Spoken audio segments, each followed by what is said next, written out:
எல்லாருக்கும் வணக்கம். இன்னைக்கு என்னுடைய தந்தையின் பெயரால் எங்கள் தெருவுக்கு பெயர் சூட்டி எஸ்வி வெங்கட்ராமன் தெரு அப்படின்னு அபிஷியலாக அனௌன்ஸ் பண்ணிய நம்முடைய மாண்புமிகு தமிழக முதல்வருக்கு என் சார்பிலும் என் குடும்பத்தார் சார்பிலும் மனமார்ந்த நன்றியை நாங்கள் தெரிவித்துக் கொள்கிறோம். இது எங்கள் குடும்பத்துக்கு கிடைத்த மிகப்பெரிய கௌரவம்.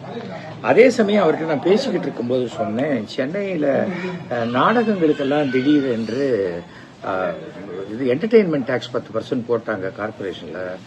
எங்களுக்கு கூட்டமே வரல, நாடகங்களும் குறைச்சல் நடக்குது, நீங்கள் தான் கொஞ்சம் பார்த்து பண்ணணும் சார். உடனே அங்கேருந்து கமிஷனரை கூப்பிட்டார். இது என்னது ட்ராமாக்கு இந்த டேக்ஸ் போட்டுக்குங்கிறாங்க, ட்ராமாவே ரொம்ப பெருசாக நடக்கலை. அப்படி இல்லை சார், அது ஆக்சுவலாக ட்ராமாக்குன்னு இல்லை அதெல்லாம் இல்லை, டோட்டலாக அந்த டேக்ஸை ரிமூவ் பண்ணிடுங்க. உடனே இன்ஸ்ட்ரக்ஷன் கொடுத்தார். அப்போ தான் சொன்னேன், ட்ராமா மட்டும் இல்லை, ட்ராமா, டான்ஸு, மியூசிக்னு வச்சுக்கோங்க சார், ரொம்ப சௌகரியமாக இருக்கும், அந்த கலைகள் வளர்வதற்கு. உடனே சரின்னு சொன்னார்.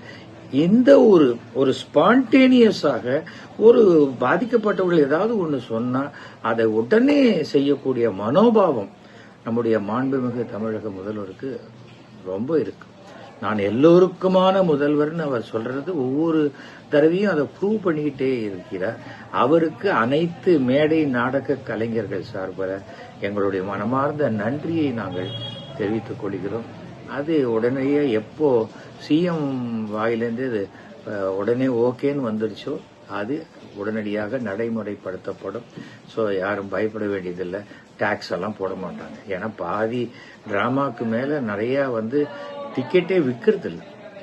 சில இடங்கள்ல டிராமாவும் ஃப்ரீ, அங்கே வரவங்களுக்கு பொங்கல், பூரி, சட்னி, காப்பி எல்லாமும் ஃப்ரீயாக கொடுக்குறாங்க.